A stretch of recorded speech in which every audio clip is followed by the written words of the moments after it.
ہندوستان میں اسلامی سلطنت کی بنیاد کس مسلمان بادشاہ نے رکھی تھی؟ اے سلطان Mahmood Ghaznavi, be Shahab Uddin Mahmood Ghori, C Sultan Qutub Uddin Aibak, D سلطان شمس الدین التمش۔ وقت شروع ہو گیا۔ شورا سے مدد لینا چاہوں گا اس بارے میں۔ شورا سے مشورہ لینا چاہیں گے؟ وقت روک دیں جی۔ لیں جی، آپ لوگوں کی تو فوراً مدد کی ضرورت ہوگی، بتائیے جی۔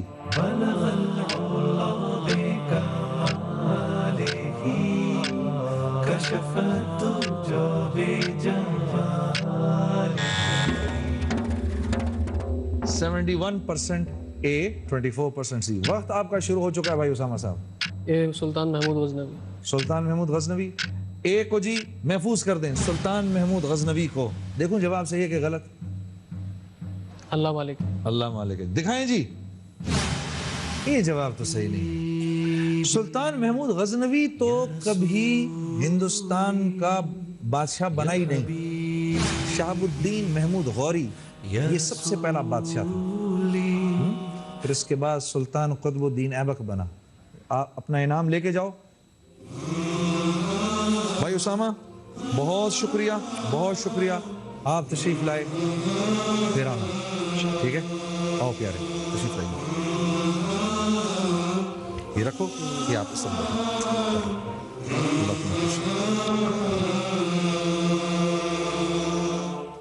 ہمارا برق رفتار مرحلہ۔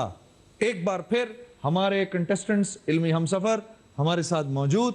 سوال جو آپ کے سامنے آنے والا ہے وہ سوال یہ ہے کہ محمد سے وفا تو نے تو ہم تیرے ہیں، اس شعر کا دوسرا مصرع نیچے دیے ہوئے الفاظ کی مدد سے ترتیب دیجئے۔ اے لوح و قلم، بی یہ جہاں، سی تیرے ہیں، ڈی چیز ہے کیا؟ اور آپ کا وقت شروع ہوتا ہے اب۔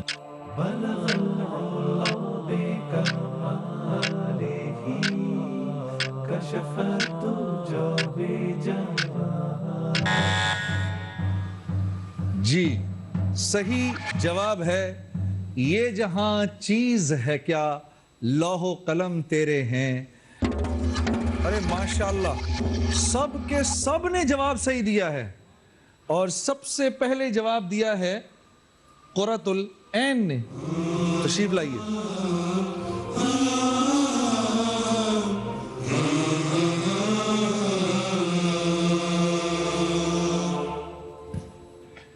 جی قرۃ العین صاحبہ، بہت آپ کو مبارک ہو نشست خاص پر آنا۔ بہت شکریہ۔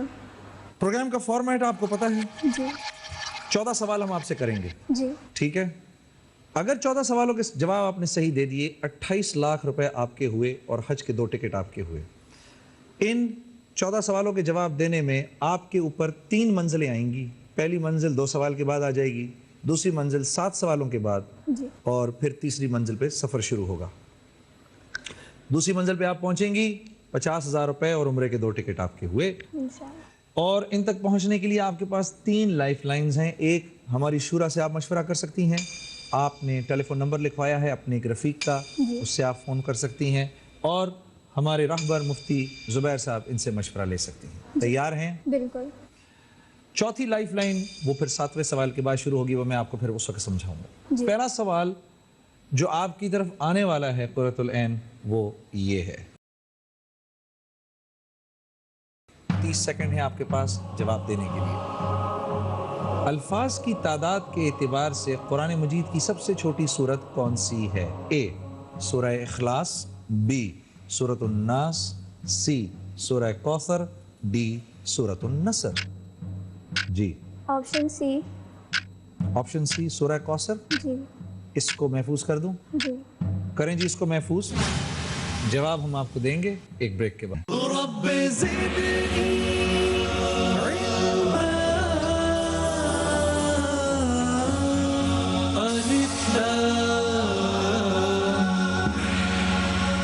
جی بریک کے بعد خوش آمدید پروگرام الف لام میم۔ میں نے بریک میں جانے سے پہلے قرۃ سے یہ سوال پوچھا تھا، الفاظ کی تعداد کے اعتبار سے قرآن مجید کی سب سے چھوٹی سورت کون سی ہے؟ آپ نے کہا آپشن سی سورہ کوثر، آئیے دیکھتے ہیں آپ کا جواب صحیح ہے کہ غلط. جی مبارک ہو. پتا تھا یہ الفاظ کی لائن سے تو یہ سورت چھوٹی ہے لیکن اس کے معنی ایسے ہیں. ہاں اللہ کے نبی صلی اللہ علیہ وسلم کا مشن، آپ کی تعریف ہوئی، پھر آپ کو حوض کوثر کی میں آپ کو کا ملنا، اسی خوشخبری. پھر ایک بڑی عجیب بات بتاتا ہوں آپ کو. جی مکے میں کیونکہ شاعری تو بہت ہوتی تھی، عرب تو آپ کو پتہ ہے فی البدی شعر پڑھا کرتے تھے، تو جو سب سے خوبصورت غزل یا اشعار ہوتے تھے اس کو کعبے کی دیوار پہ جا کے لکھ دیا جاتا تھا. جب سورہ کوثر کا نزول ہوا، نبی کریم صلی اللہ علیہ وسلم نے حضرت علی کرم اللہ وجہ سے فرمایا، اے علی جاؤ اور جا کر ایک کاغذ پہ لکھو سورہ کوثر کو اور کعبے کی دیوار پر چپکا دو. ہاں اس وقت ایک بہت بڑی شاعرہ ہوتی تھی، یہ اس کا کام تھا کہ اچھے کلام کو وہ لگاتی تھی اور وہی ہٹاتی تھی.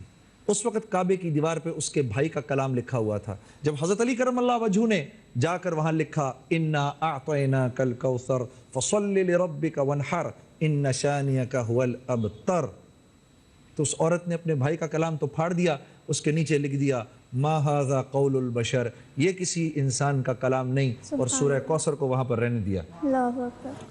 جی آپ کو مبارک ہو، پہلے سوال کا جواب آپ نے صحیح دیا. دوسرا سوال جو آپ کی طرف آنے والا ہے قرۃ العین وہ یہ ہے. 30 سیکنڈز ہیں آپ کے پاس جواب دینے کے لیے.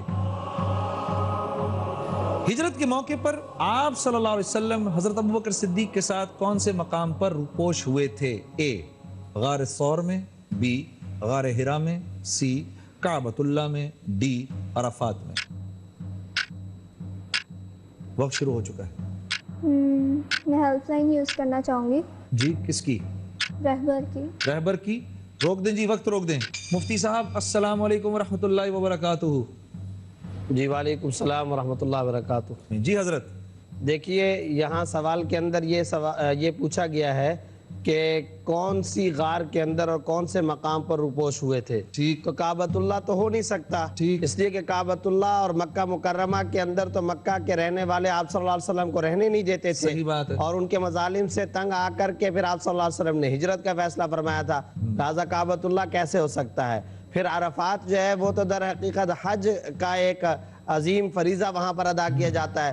جہاں تک غار حرا کا تعلق ہے تو وہ تو مشہور ہے وحی آنے کے سلسلے میں. ٹھیک. اور قرآن میں جو آیا ثانی یسنین اذ ہما فی الغار اذ یقول لصاحبہ لا تحزن ان اللہ معنا، کہ اپنے دوسرے ساتھی کو آپ صلی اللہ علیہ وسلم نے ارشاد فرمایا جبکہ وہ دونوں غار میں تھے. تو یہاں پر غار سے کون سی غار مراد ہو سکتی ہے؟ اب بہن کو خود ہی سوچ لینا چاہیے. غار حرا تو مکہ میں تھی. بالکل. تو کون سا ہوا جی؟ اے غار ثور میں. اس کو میں محفوظ کر دوں؟ بالکل. جی محفوظ کریں جی. غار ثور میں دکھائیں جی. مبارک. 2 سوالوں کے جواب آپ نے دیے، پہلی منزل پر آپ پہنچ گئے. 10,000 روپے آپ کے ہوئے. کیا پلان ہے قرۃ؟ یہ دے دوں آپ کو یا آگے چلیں گی؟ آگے جاؤں گی. آگے چلیں گی. جی. مفتی صاحب آپ موجود ہیں، میرے ذہن میں یہ ایسے خیال آتا ہے، یہ جو ہجرت ہے مسلمانوں کی تاریخ میں ایک ایسا سنہری باب ہے، اور یہ ہجرت اپنے تئیں تاریخ میں ایک ایسا اہم مقام رکھتی ہے. میں چاہتا ہوں ان کو ذرا سا اگر ہم بتا سکیں کہ اس ہجرت کی اسلامی تاریخ میں کیا اہمیت ہے، اس پر آپ کیا تبصرہ فرمائیں گے؟ جی بالکل آپ نے صحیح بات اشارت فرمائی. گزارش یہ ہے کہ ہجرت در حقیقت اس بات کا سبق اپنے اندر رکھتی ہے کہ جب دین کا معاملہ آئے، جب اللہ کے حکم کا معاملہ آئے، اور جب آپ اسلام پر صحیح طریقے سے عمل نہ کر سکتے ہوں تو ارض اللہ واسعہ، اللہ کی زمین وسیع ہے. آپ اپنے دین کی خاطر، عقیدے اور نظریے کی خاطر اپنے وطن کو بھی قربان کریں اور اپنی جان کو بھی قربان کریں، اپنے مال کو بھی قربان کریں. بھائی جنید جمشید صاحب، جو انسان کسی علاقے میں بستا ہے، رچتا ہے اور بچپن سے لے کر کے وہ بڑا ہوتا ہے، اس علاقے کو، اس اصلی وطن کو چھوڑ کر جانا جگر گردے کا کام ہے.